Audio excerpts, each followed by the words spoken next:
Maranatha, my PBC family and friends. Pastor Brian here with the Quick Bite, Living the Word. Today we're going to come from James chapter 3, and I'm going to pick up at verse 13 and just read down a little bit here and then come back and talk about this here in a moment.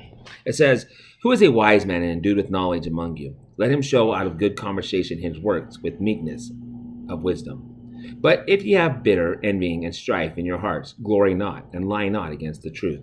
This wisdom descendeth not from above, but is earthly, sensual, and devilish. For where envying and strife is, there is confusion in every evil work." I want to pause there. I want to stop there this morning. So here's the thing about this. As we look at this, it says, "Who is a wise man endued with knowledge among you? Let him show." Isn't it an amazing thing?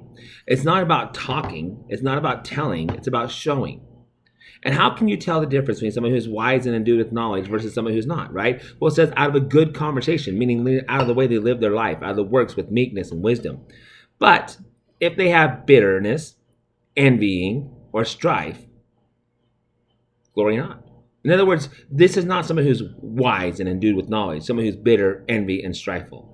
Right? Because this wisdom, it says, descendeth not from above, but the wisdom that descendeth not from above, but is earthly and sensual. In other words, this is all about the flesh. This is all about me.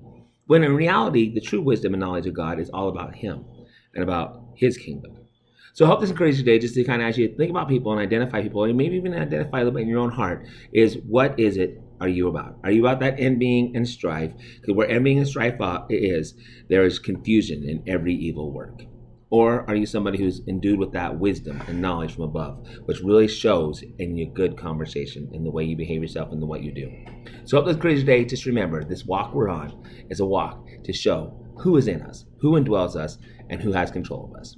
As always, remember that I love you, we love you, God loves you, and God's got this.